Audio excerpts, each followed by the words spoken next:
அன்பு காலை கனிவான வணக்கங்களை பதிவு செய்கின்றேன். இயற்கையில் நமக்கு பெரும் கொடை தந்துள்ளது. இந்த இயற்கையின் பலன்களை இயற்கையை நேசித்தல், ஒன்றிணைந்து இயற்கையை வளர்த்தல் என்ற நிலைகளில் இந்த பதிவை நாம் பதிவு செய்கின்றோம். இந்த உலகம் படைக்கப்பட்ட முதல் பல ஆயிரம் கோடி ஆண்டுகளுக்கு முன்னால் இந்த உருவாக்கப்பட்ட இயற்கையின் தகவமைப்பு, அது பூமியின் இயற்கையினுடைய வளங்கள், கடலும் நிலங்களும் பிரித்து தனித்தனியாக அதில் வாழும் உயிரினங்களை பலுகி பெருகவும், பருவகாலங்களை ஏற்படுத்தி பருவகால சூழல்களுக்கு ஏற்ப இந்த இயற்கைகள் செயல்பட்டு கொண்டு வருகின்ற நிலையில் இந்த இயற்கையோடு இணைந்த மலைகள், காடுகள், ஆறுகள், இந்த நிலப்பரப்புகள், நீர்கள் சூழ்ந்துள்ள இந்த இயற்கை வளம் எப்பேற்பட்டது, நமக்கு என்ன விதமான நல் கொடைகளை கொடுத்து கொண்டிருக்கிறது என்பதையெல்லாம் வியந்து பார்த்து இந்த இயற்கையோடு இயந்து இந்த மனித குலமும் இந்த உயிரினங்களும் வாழ்கின்ற சிறப்பான செய்திகளை உற்று நோக்கவும், இயற்கை என்பது என்ன, அதை நம் தாவரங்கள், விலங்குகள், பறவைகள், அனைத்து உயிருள்ள ஜீவன்கள் அனைத்தும் இந்த இயற்கையோடு எப்படி ஒன்றித்து வாழ்கின்றன, அந்த இயற்கையை புறந்தள்ளி செல்வதனால் என்ன நிலைகளில் நாம் தவிர்க்கப்படுகிறோம் என்பதை கூர்ந்து கவனித்து இந்த இயற்கையை ஒவ்வொருவரும் ஒவ்வொரு வீட்டிலும், சமூகத்திலும், நாட்டிலும் இந்த இயற்கையை மேம்படுத்த வேண்டும், இயற்கையை பயன்படுத்தி கொள்ள வேண்டும் வாழ்வு வளமாவதற்கு. ஆகவே எந்த ஒரு சூழலிலும் இந்த உலகத்தில் மனிதன் உருவாக்கப்பட நிலையில் இல்லாமல் இயற்கையாக இருக்கின்றதை செயற்கையாக உருவாக்கப்படுவதால் ஏற்படும் நிலையிலும், இயற்கையாக இருக்கின்ற நிலையில் நாம் பெற்றுக்கொள்ள வேண்டிய வளங்களையும் நாம் கொஞ்சம் சிந்திக்க வேண்டும். உயிருள்ள காரணிகளுக்கு உயிரற்ற காரணிகளுக்கும் ஒரு தொடர்பு உண்டு. இது இயற்கை சூழலில் இடத்திற்கேற்ப ஏற்படுகின்ற அழுத்தம் இருக்கின்றது. அது ஆகவே அந்த அழுத்தத்தின் அடிப்படையில் காற்று, சூரியன் மற்றும் அனைத்து இயற்கை வளங்களும் இந்த இடத்தில், இந்த பூமியில் சூழ்ந்துள்ளன. பூமியில் எடுத்துக்கொள்ள வேண்டும் என்றால் முக்காப்பங்கு தண்ணீர். ஸோ இந்த நீரின் அவசியம். இந்த பூமியில் இருக்கின்ற இடத்தில் இருக்கின்ற பூமியினுடைய இடங்கம் நாம் தமிழுடைய பண்பாட்டில் பார்க்கின்ற போது குறிஞ்சி, முல்லை, மருதம், நெய்தல், பாலை என்ற நிலப்பகுதிகளாக பகுக்கப்பட்டுள்ளன. ஆகவே இந்த நிலைகளில் அந்த நிலங்களில் இருக்கின்றவர்கள் சமன் செய்கின்றன. மலைகளும் சரி, ஆறுகளும் சரி, அந்த ஓடைகளும் நீர்வீழ்ச்சிகளும் சரி, நிலங்கள், வயல் சார்ந்த இடங்கள், பாலை சார்ந்த இடங்கள் போன்ற இலைகளெல்லாம் இந்த இயற்கையில் சமன் செய்து கொண்டு பயணிக்கின்றன. இந்த சூழலில் இதில் வாழ்கின்ற உயிரினங்கள் எப்படி இந்த இயற்கையை பயன்படுத்தி கொள்கின்றன என்று நாம் பார்க்கின்ற போது, மனிதனுக்கு நீர் அவசியம்.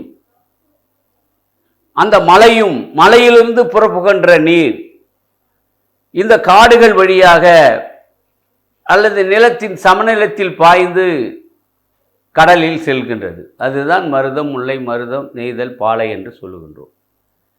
ஆக சூரிய ஒளிப்படாத இந்த காடுகள் தன்னுடைய மரங்களின் வெளிமூச்சு, அந்த ஆக்சிஜனை தருகின்ற அந்த மரங்கள், தாவரங்கள், அது மனிதனுக்கு உள்மூச்சாக மாறுகிறது. ஒரு நல்லதொரு திருக்குறளில் திருவள்ளுவர் சொல்லுகின்றார், மண்ணும் மலையும் மணிநீரும் அணில் நிழல் காடும் உடையது அரண். என்ன சொல்ல வருகின்றார்? மண்ணானது இந்த உலகத்தில் இருக்கிற பூமி தாய், அதில் தன்னுடைய சக்தியை அந்த சூழலில் மரங்களையும் தாவரங்களையும் வளர்ப்பதற்கான இந்த மண் நிலம். தூய நீர், இந்த மழை நீரான தூய நீர் உயர்ந்த மலைகளில் இருந்து சூரிய ஒளிப்படாத மரங்களில் காடுகளில் வந்து மரம் நிறைந்த அந்த காடுகளில் வந்து அந்த நாட்டின் அரண்னாக அமைகிறது. ஆகவே மலையும் காடுகளும் இந்த நிலங்களும் மிகப்பெரிய இயற்கையை சுழற்சி முறையில் இருப்பதை அரணாக அமைந்திருக்கிறது என்று திருவள்ளுவர் கூறுகின்றார்.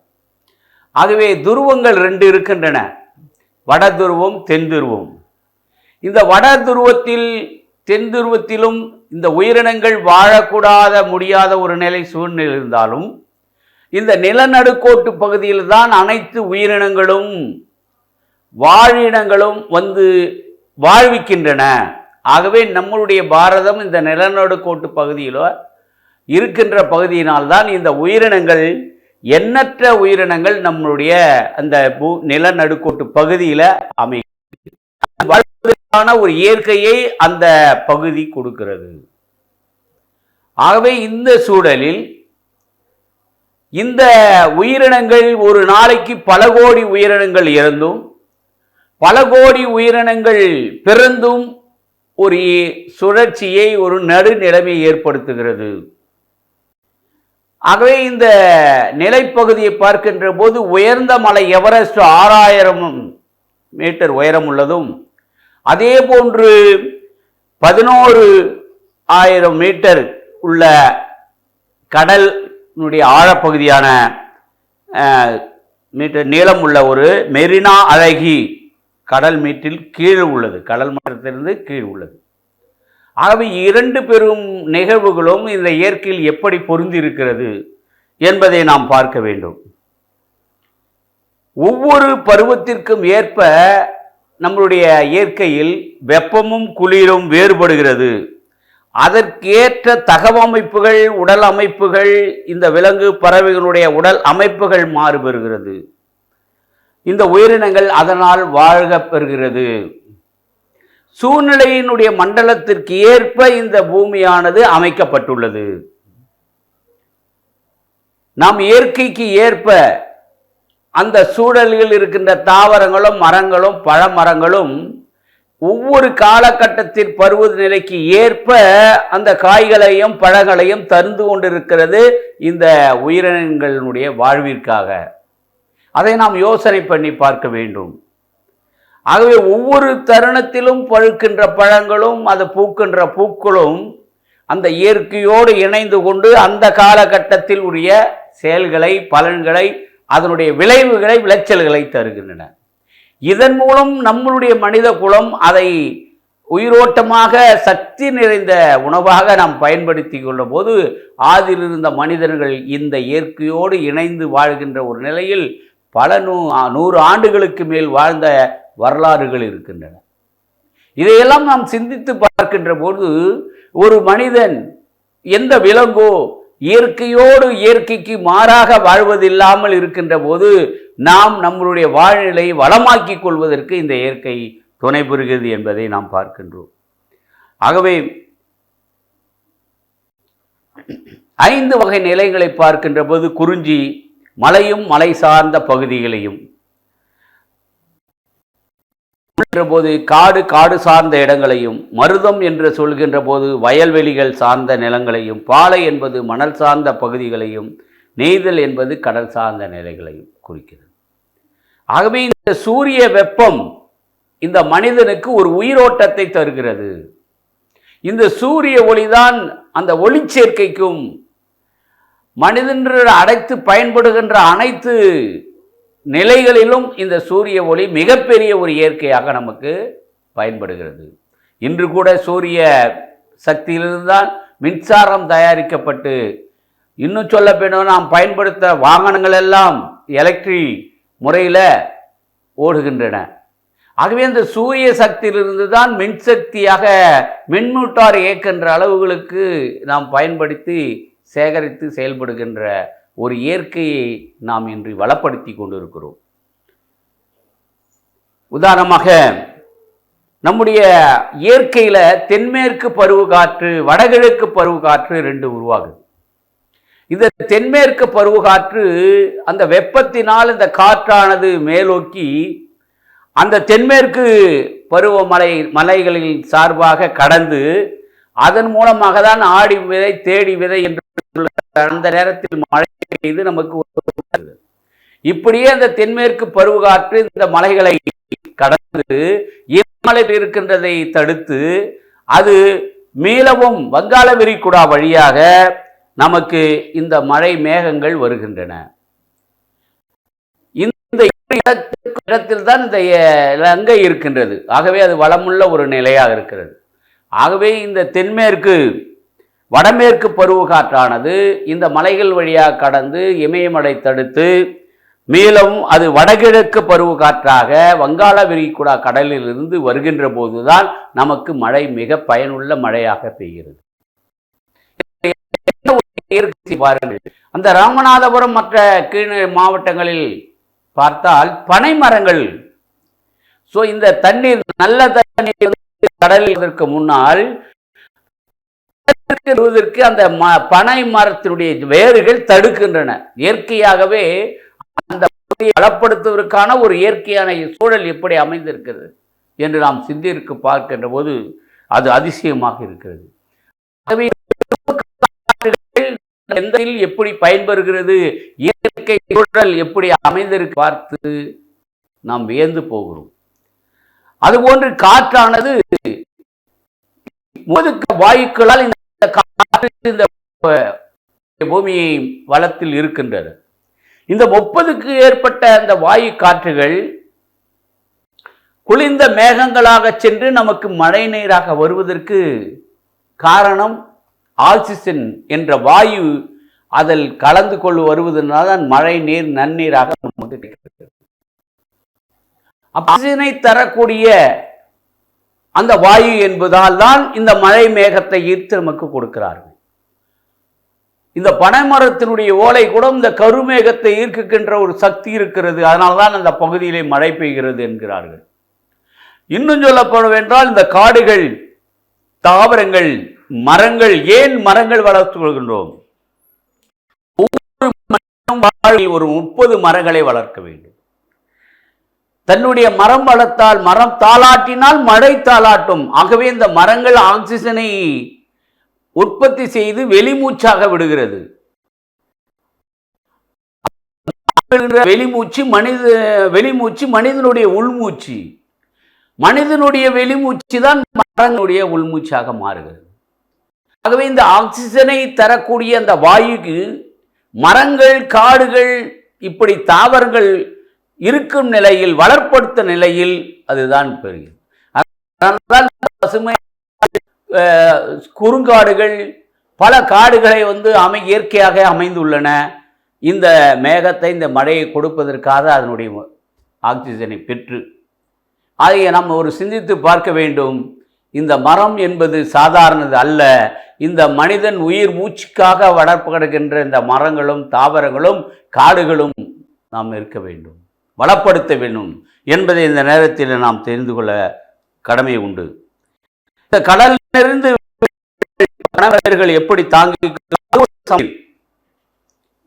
ஆகவே இந்த நீரிலே மீன் வளர்க்கின்ற ஒரு நீர் நிலைகள் தான் அந்த தண்ணீர் குடிப்பதற்கு நன்றாக இருக்கும். நம்ம மழை நீரில் வருகின்ற நீர்கள் என்றும் தகவல் சொல்லுகின்றார்கள். ஆகவே கடல் அதிசயத்தில் பார்க்கும்போது இப்போது இயற்கை எப்படி நேசிப்போம்? இப்படிப்பட்ட இயற்கைகளை பயன் தருகின்ற விதங்களில் நாம் இயற்கையை நேசிப்பதற்காக இயற்கையினுடைய வளங்களை பெற்றுக்கொள்வதற்கான முறைகள் என்ன? நாம் ஒரு விலங்கினையோ ஒரு உயிரினத்தையோ நேரடியாக பார்க்கின்ற போது அந்த இயற்கை கலந்த நிலையில் அது எப்படி வாழ்கின்றன என்பதை நாம் கொஞ்சம் சிந்தித்து பார்க்க வேண்டும். நாம் பொழுதா வெடிகிறது, திரும்பி வேலைக்கு செல்கிறோம், வந்து படுக்கின்றோம். ஆனால் இந்த இயற்கை எப்படி சஞ்சலிக்கிறது, அதோடு நம்முடைய தொடர்பு இன்று எப்படி இருந்தது என்று நாம் ஒரு சில உயிரினங்களை பார்த்து கண்டிப்பாக இதை தெரிந்து கொள்ள வேண்டும். கடலிலே ஒரு ஆளூட் ஆமை என்று ஒன்று இருக்கிறது. இந்த ஆள் இட்லி என்ற ஒரு ஆமை ஒரு வியத்தக இயற்கையோடு இணைந்திருக்கிற பாருங்கள். இந்த உலகத்தில் இருக்கிற அத்தனை உயிரினங்களும் ஒன்று கூடி தன்னுடைய உற்பத்தியை பெருகி அதை வாழ்வாதாரத்தில் அடுத்த ஒரு தலைமுறையை உருவாகிறது. ஆனால் மனிதன் மட்டும்தான் இந்த உயிரினங்கள் போன்று உறவாகி அடுத்த தலைமுறை பாட்டன் பேட்டன் பூட்டன் என்ற உறவுகளோடு தொடர்புள்ள ஒரு உறவு முறையாக பயணிக்கின்ற ஒரு நிலை பார்க்கின்றோம். மற்ற விலங்குகளை பாருங்கள், பறவைகளை பாருங்கள், அவைகள் குடும்பமாக ஒன்று இணைந்தாலும் அந்த உயிரினங்களை பிறப்பை செய்து அதை வளர்த்து அதனுடைய பணி முடிகிறது. எந்த ஒரு ஜீவராசியான விலங்கும் சரி, இந்த பறவைகளும் சரி, அந்த இனப்பெருக்கத்தை உருவாக்கி அதை வளருவதற்கென்ற ஒரு சூழ்நிலை ஏற்படுத்தப்பட்ட பின் அவைகளுக்கும் இவளுக்கும் எந்த உறவு இல்லாமல் முடிந்து விடுகிறது. ஒரு கன்று பசு ஈண்டுகிறது என்றால் அதன் பால் குடித்து அதோடு வளர்ந்து விட்டு மறுக்கன்று உருவாவதற்கு பின்னால் அந்த கன்றுவை சேர்க்காது.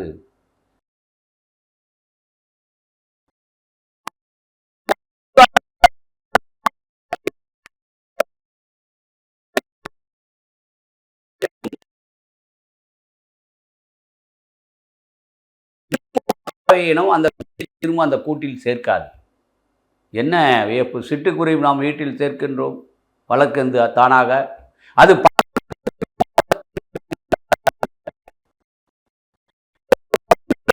உற்றால் மறுபடியும் உறவு கொள்ளாது.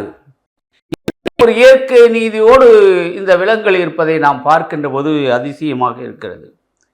மண்புழு கூட பாருங்கள், அந்த மண் வளத்தை ஏற்படுத்திக்கூடிய ஒரு சுழற்சியை ஏற்படுகிற அற்புதமான உழவு நண்பனாக இருக்கிறதை பார்க்கின்றோம். ஆக்சிஜனை தருகின்ற மரங்களாகிய புல் வகைகள், கரும்பு புல், அடுத்தது பார்த்தீங்கன்னா நம்ம மூங்கில், இவைகள் எல்லாம் ஒவ்வொரு இலைகளும் ஒவ்வொரு விதமான காற்றினுடைய தன்மையை வெளிப்படுத்துகின்றன. வேப்ப மரம் ஒரு விதமான காற்றை வெளிப்படுத்துகிறது, நச்சு வாயுக்களை அது தடுக்கிறது. ஆகவே ஒவ்வொரு மரங்களும் இந்த இயற்கையோடு இணைந்து பயணிக்கின்ற போது அதை நாம் பின்பற்றி கொள்ள, அதை பயன்படுத்தி கொள்ள நாம் திகழ வேண்டும். இந்த காலகட்டத்தில் உதாரணமாக நான் சில விலங்குகள், பறவைகள் இயற்கையினுடைய நிலையில் வாழ்கிறதெல்லாம் ஆராய்ந்திருக்கின்றேன். சாதாரணமாக ஒரு கோழி முட்டை இடுகிறது, அதை குஞ்சு பொறித்து நாம முட்டை வச்சு அவை வைக்கிறது வேற. ஆனால் நான் ஒரு கோழி வளர்த்தேன். அந்த கோழி எந்த இடத்துல தெரியாமல் போய் முட்டையிடும். அந்த முட்டைகள் 15 முட்டைகள் ஆன ஏற்பாடு அங்கேயே அவையை காக்கும். கோழியை காணான்னு நம்ம தேடுங்கிறப்போம். அது பிறகு அதை பொறித்து அந்த கோழி குஞ்சோடு வெளியே ஓடும். பறவைகள் அந்த விலங்குகளிலிருந்து பாதுகாப்பதற்கு அடைக்குள் உடனே கூட்டி பாதுகாத்து கொள்ளும். என்ன ஒரு நிலை பாருங்கள். நான் ஒரு சமயத்தில் அதில் வாத்து முட்டை வைத்து அந்த குஞ்சு பொறித்தது. இந்த வாத்து குஞ்சு தண்ணிக்கு ஓடும். இந்த தாய் பறவை இந்த கரையிலே நின்று கொண்டு இந்த குஞ்சுங்களுக்கும் அந்த கொட்டையில் இருக்கிற குஞ்சையும் சேர்த்து பாதுகாத்து அதையும் கூட்டு வந்து சாயந்தரம் வீட்டுக்கு வருவதை பார்த்தோம். இப்போ என்ன வித்தியாசத்தை, இந்த ஒரு பராமரிப்பை அந்த இயற்கையினுடைய சூழலுக்கு ஏற்ப வளருவதையும் பாதுகாத்து கொள்வதையும் நாம் பார்க்கின்றோம். இன்றைய வீட்டில் நிறைய பேர் மகிழ்ச்சி ஏற்பதற்கும் தங்களுடைய நிலையிலிருந்து ஒரு துயரத்தையோ அல்லது ஒரு சூழ்நிலை ஏற்படுத்துவதற்காக விலங்குகள் வளர்ப்பதை பார்க்கும். குறிப்பாக நாயினம் பலவித வகைகளில் பல விலைகளில் மிகப்பெரிய நிலைகள் அன்பு செய்கிறார்கள். அந்த சொத்தை கூட அந்த உயிரினங்களுக்கு எழுதி வைக்கிற நிலைகள் கூட இருக்கின்றன பாருங்கள்.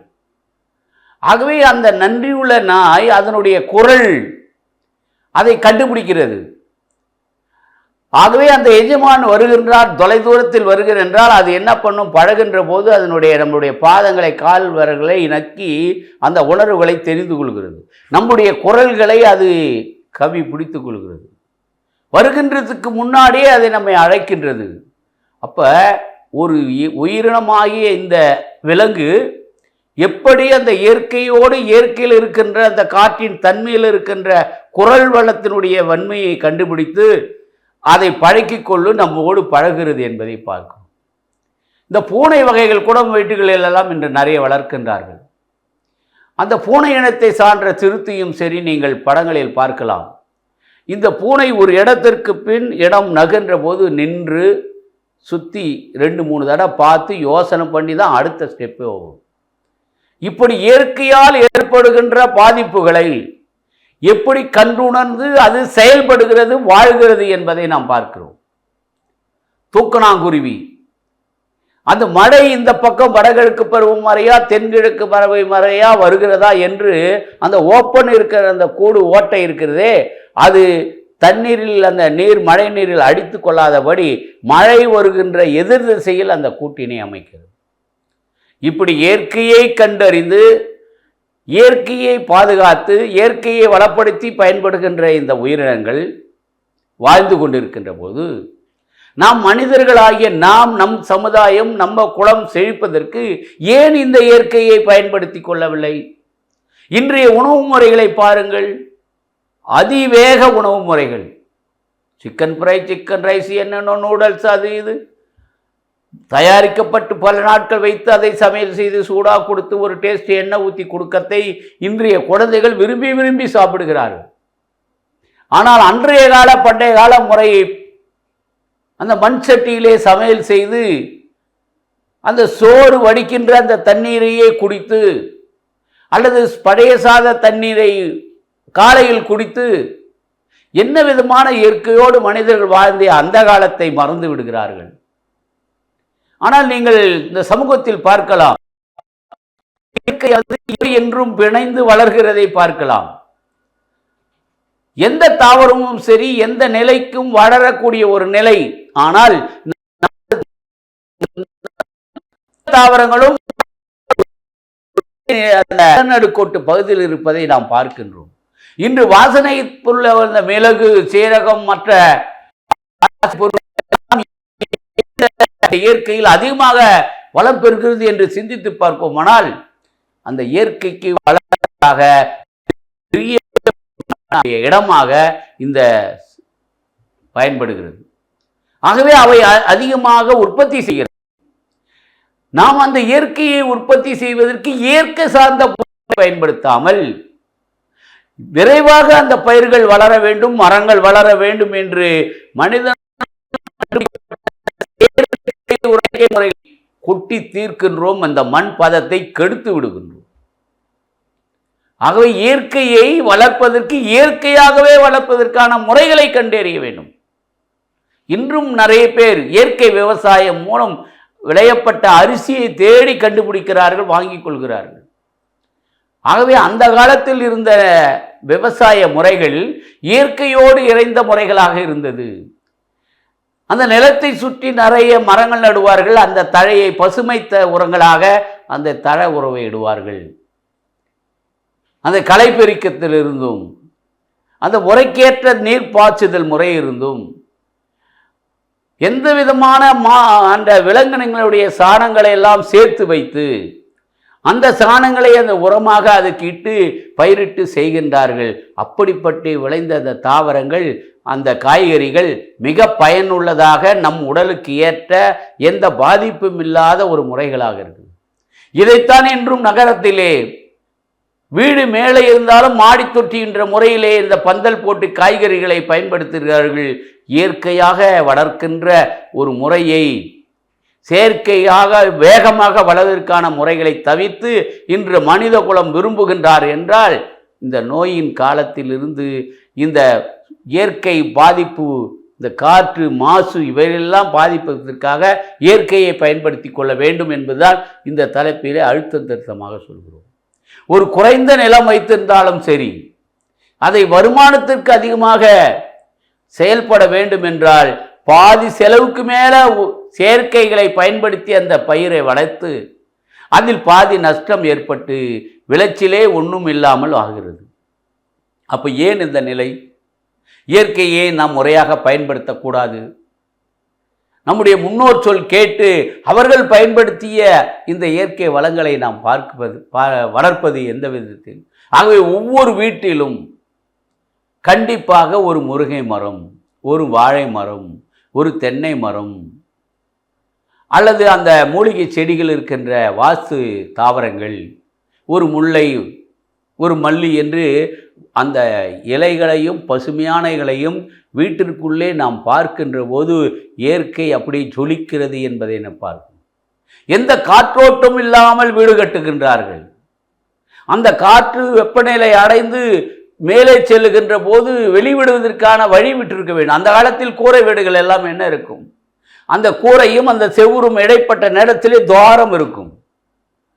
ஒரு அறையில் 20 பேர் தூங்குகிறார் என்றால் அவர்களுடைய மூச்சு, அந்த வெளிவிடுகின்ற மூச்சானது வெளியில் மேலே செல்லும். அப்ப சென்று அது வெளியில் செல்வதற்கான வழிவகை இல்லாமல் இயற்கையை கெடுத்து விடுகிறோம். இந்த சூழ்நிலைகளாம் அறிந்துதான் நாம் இந்த இயற்கையை நாம் பயன்படுத்தி கொள்ள வேண்டும்.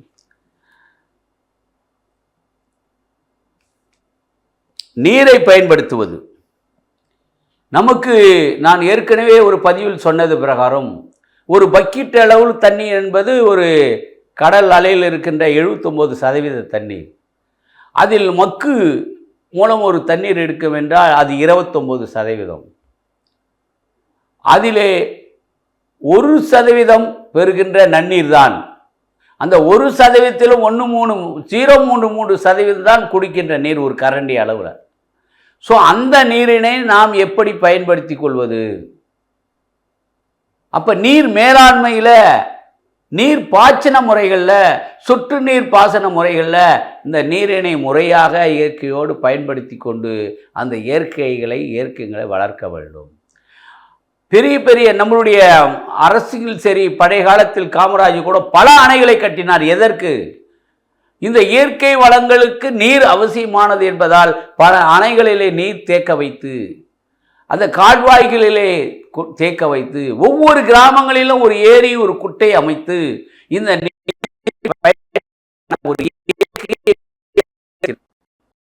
எத்தனை ஏரிகள் காணாமல் போய்விடுகிறது செயற்கையாக. ஆகவே இந்த நேரத்தில் சிந்தித்து இயற்கை என்ற சூழலில் நல்லதொரு காலோட்டமான ஒரு சூழ்நிலை நாம் அமைத்துக் கொள்ள வேண்டும். ஆகவே இயற்கையின் பாதுகாப்பு, வளத்தை பெருக்கிக் கொள்வதற்கான ஒரு முறையும், தண்ணீர் மண் அரிப்பை தடுப்பதற்கும், மரம் தாளாட்டினால்தான் மழை தாளாட்டரும் என்ற ஒரு நிலையில் மரவளர்ப்பும், எரிபொருள் மாற்றம், சூரிய ஆற்றலிருந்து சோலார் முறையில் நம்முடைய மின்சக்தியை பெற்று பயன்படுத்தி கொள்ளக்கூடிய அந்த இயற்கையும், மறுபயன்பாட்டு முறை, இந்த பிளாஸ்டிக் முறைகளெல்லாம் மக்கும் குப்பை, மக்காத குப்பை. ஆகவே மறுசுழற்சி முறையில் நாம் இந்த இயற்கையை பயன்படுத்தி கொண்டும், நம்முடைய ஆடைகள் உடுத்துவதற்குள் கூட அந்த இயற்கையில் நிறைந்த ஒரு நிலையில் நாம் பயன்படுத்தி கொள்வது. ஆகவே இந்த உலகம் நிரந்தரமானது அல்ல. இன்று இருக்கும் நாளையும் இதுவும் கடந்து போகும். ஆனால் இயற்கை என்றுமே அந்த பருவகால நிலையை மாறாமல் இருக்குது. கொஞ்சம் யோசனை பண்ணி பாருங்கள். இந்த பருவம் மாறி போய்விட்டால் மழை வருவதில்லை. இந்த மழை வருவதற்கான வெப்ப காற்றுகள் அதிகமாக நமக்கு பயன்படுத்தி புகை மண்டலமாக ஆக்கி கொண்டிருக்கிறோம். குப்பைகள் அந்தந்த இடத்தில் சேகரிக்கப்படுவதனால் அங்கு ஏற்படுகின்ற துர்நாற்றங்கள் இந்த காற்றை மாசுபடுத்துகிறது. ஆகவே இயற்கையை இப்போது மாசுபடுத்துகின்ற விவரங்களை அறிந்து நம் வீட்டிலும் சரி, நம்முடைய தெருக்களிலும் சரி, சமூகத்திலும் சரி மரங்களை வளர்க்கவும், அந்த இயற்கையை தூய்மையாக வைத்து கொள்ளவும், இயற்கையை பாதுகாத்து கொள்ளவும் நாம் இந்த இயற்கை வளங்களை நாம் பயன்படுத்துவோம். மிகப்பெரிய பேரழிவுகளாம் வருகின்றன. பெரிய வெள்ளப்பெருக்குகள், பூகம்பங்கள், இவர்களெல்லாம் இயற்கைக்கு மீறிய ஒரு செயல்களாக வருது என்றால் அதை நாம் தான் இந்த மனித குலத்திலே பயன்படுத்திக் கொள்கிறோம். காற்றில் பரவுகின்ற நோய்கள், இந்த கொசுக்களால் பரவுகின்ற நோய்கள், இவைகளெல்லாம் இயற்கைக்கு மாறாக வருவதை நாம் தான் உற்பத்தி செய்கிறோம். ஏன்? நம்முடைய வீடுகளிலும் சரி, மற்ற இடத்திலும் நீர்கள் தேக்கப்பட்டு அது நாற்றம் அடிக்கப்பட்டு அது கொசுக்களாக உருவாகி அந்த கொசுக்களால் நம்மளுடைய உடல் நோய்கள் பாதிக்கப்பட்டு பெரிய தீவிரமான நோயாக மாறுது. ஆகவே இயற்கையை நாம் ஒவ்வொருவரும் இது நம்முடைய பொறுப்பு, இது அரசாங்கத்தின் பொறுப்பல்ல, அல்லது இந்த ஊராட்சி மன்றத்தின் பொறுப்பல்ல. இயற்கையை ஒவ்வொருவரும் நேசிக்க வேண்டும், ஒவ்வொருவரும் அதை பராமரிக்க வேண்டும். அதை இயற்கையிலிருந்து நாம் தடுத்து கொள்ள வேண்டிய தீமை செய்களை நாம் தடுத்துக் கொள்வதற்கான எப்படி வரைமுறைகள்? இயற்கையான உணவுகள் நம்மளுக்கு என்ன தேக வளர்ச்சி தருகிறது? நான் உண்மையிலே பச்சை காய்கறிகள், கேரட் இருக்கட்டும், பீட்ரூட் இருக்கட்டும், முட்டைக்கோஸ் இருக்கட்டும், இப்படி இயற்கையாக உணுகின்ற உணவுகளை பச்சையாகவே சாப்பிட வேண்டும். இயற்கை அருமருந்தாக கொடுக்கிற விஷயம் அது. அந்த காலத்திற்கு என்ற ஒரு சூழ்நிலையில் தான் அது வளர்ந்து அந்த உணவை தருகின்றது. அதை நீங்கள் பயன்படுத்தி கொள்ளுங்கள். இந்த துரிவிகித உணவை தயவு செய்து இந்த குழந்தைகளும் பெற்றோர்களை நீங்களும் அதை டேஸ்ட்டுக்காக, இந்த நாக்கில் இருக்கிறது தாங்க டேஸ்ட்டு, அது உள்ளே போனால் அதுக்கப்புறம் ஒன்றும் இல்லை. ஸோ அது உள்ளே போய் அது சக்தியாக அது ஒரு இரத்த அணுக்களாக மாறுவதற்கு வேண்டிய உணவு முறைகளை தூய்மையானதாக இந்த இயற்கை கொடுக்கின்ற கொடைகளை நாம் பயன்படுத்தி கொள்ளும். இப்பேற்பட்ட இயற்கை கொடைகள் நம்மளுடைய தமிழகத்தில் ஏன் கொட்டி கிடக்கிறது? இந்த நிலப்பகுதியான ஒரு வளமுள்ள ஒரு பகுதியாக இயற்கையாக உள்ளது. இந்த மிளகு, சோம்பு போன்ற வாசனை திரவங்கள் எல்லாம் இன்று வளர்கிறது என்றால் நாம் கொடுத்து வைத்திருக்கிறோம் இயற்கை வளங்களை பெற்றிருக்கின்ற இந்த பாரதம், அதிலும் குறிப்பாக நம்மளுடைய தமிழகம். இந்த நிலைகளை உணர வேண்டும். இந்த இடங்களுக்கு தயவு செய்து உங்கள் வாழ்நாளில் சென்று இந்த இயற்கை நேசிக்கக்கூடிய இடங்களை சந்தியுங்கள். ஒரு சமுதாயம், ஒரு மனிதன் பிறந்ததிலிருந்து தன்னுடைய வாழ்நாளில் இப்படிப்பட்ட இயற்கையான ஒரு வேடந்தாங்கல் பறவைகள் சரணாலயம், விலங்குகளின் சரணாலயம், இயற்கை நீர்வீழ்ச்சிகள், இயற்கை சார்ந்த மலைகள், இவைகளெல்லாம் நாம் சென்று சுவாசம் செய்து அதை கண்ணுக்கேற்ற ஒரு நற்பயனை ஏற்படுத்தி சிந்திக்கின்ற அளவில் ஏன் இந்த இயற்கைகள் இப்படி சந்தோஷமாக, எப்படி மகிழ்ச்சியாக, ஒரு சாதாரண புல், ஒரு முள்ளு எடுத்துக்கொள்ளுங்கள், காடுகளே, குறுந்து காடுகளே இருக்கின்ற ஒரு அரிவகையான ஒரு மூலிகை, அந்த முள் புதர்கள் தன்னுடைய இலைகளை மற்ற இலைகளிலிருந்து பாதுகாத்துக் கொள்வதற்கான முட்கள் இருக்கும். ஆகவே இப்படி தன்னுடைய தகவமைப்புகளை இயற்கை எப்படி பாதுகாத்துக் கொள்கிறது? அதை அனைத்து உயிரினங்களும் பின்பற்றுகின்றன இந்த தாவரங்கள். ஆனால் மனிதனாகிய நாம் அந்த இயற்கைக்கு புறனாக போகாமல் இயற்கையை நேசித்து இயற்கையை நம் நலத்திற்கு பயன்படுத்தி கொள்ள வேண்டும். இயற்கையை நேசியுங்கள், இயற்கையை பற்றி கொள்ளுங்கள், இயற்கை வளங்களை பெற்றுக்கொள்ளுங்கள். நீங்களே அதை தடுத்து விடாதீர்கள். இதை உங்களுக்கும் உங்கள் சமுதாயத்திற்கும் உங்கள் பிள்ளைக்கும் இயற்கையை நேசித்தல் வாழ்வை வளமாக்கும். இயற்கையை பாருங்கள், உங்கள் உணர்வை பார்க்கலாம், உங்களுக்கு ஒரு புதிய சிந்தனையை உருவாக்கும். ஆகவே இயற்கையாக இருக்கின்ற ஒரு பலவிதமான ஒரு வாழ்விடங்களை, தலங்களை நிறைய பேர் அந்த சுற்றுலா செல்கிறார்கள், அங்கே ரசிக்கின்றார்கள். ஆகவே அப்பேற்பட்ட இடங்களை பார்த்து இந்த இயற்கையினுடைய மேன்மையும், இயற்கை எப்படி இந்த உலகத்திலே பரிணமிக்கப்படுகிறது, அதை நாம் பெற்றுக்கொள்கின்ற முறைகளையும் கேட்டு இயற்கை நிறைந்த வாழ்வாக, இயற்கை நிறைந்த ஒரு நிலையிலே மேம்படுத்தி கொள்ள உங்களை வேண்டுகிறேன். நன்றி, வணக்கம்.